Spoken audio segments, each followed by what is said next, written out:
When Prohibition, the nationwide constitutional ban on the production, importation, transportation, and sale of alcoholic beverages, took effect on January 17, 1920, with the passage of the 18th Amendment, many formerly legal saloons, breweries, and other alcohol-related businesses across the country heavily suffered from Prohibition or closed down, putting thousands out of jobs.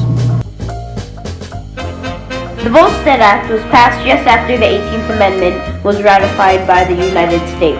The Volstead Act was a meaning of enforcing the amendment.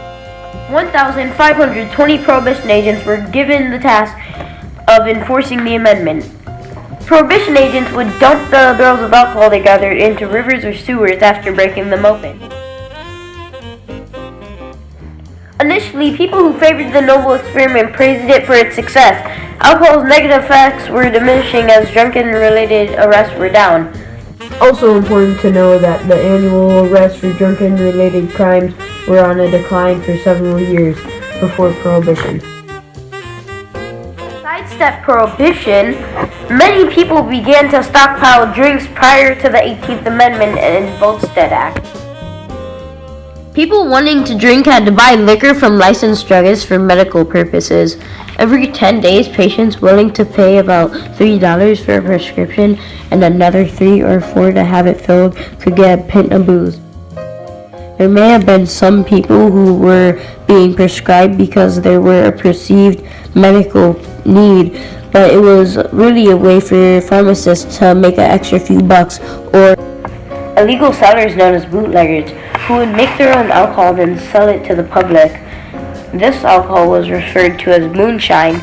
Moonshine was generally unsafe, not only for consumption, but in the making as well. In the making of moonshine, the cooker could be hurt if they mixed wrong ingredients or inhaled dangerous chemicals. One other option was to enter the private, illegal, unlicensed rooms named a speakeasy.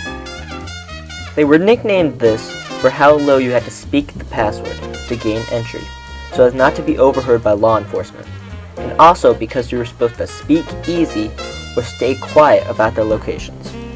The passwords to a speakeasy might be a special knock or a phrase.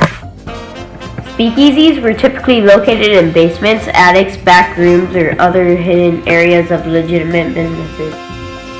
They ranged for fancy clubs with jazz bands and ballroom dance floors to dingy back rooms and basements. Italian-American speakeasy owners sparked widespread interest in Italian food by serving it with wine. There was always the threat of being raided by authorities, since speakeasies were illegal. Speakeasies would have some signal to tell customers that a raid was imminent. One of these signals might be the band playing a special song. Customers might take emergency exits that some speakeasies had. Some estimates said there might be upward of 100,000 speakeasies in New York alone.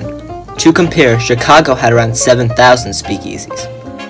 Al Capone made an estimated $60 million a year supplying illegal beer and liquor to 10,000 speakeasies he controlled in the late 1920s.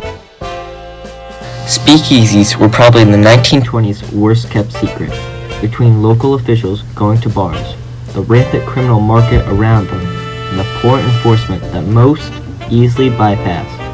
Prohibition would be seen as a failure that would only add to the thrill of the 1920s.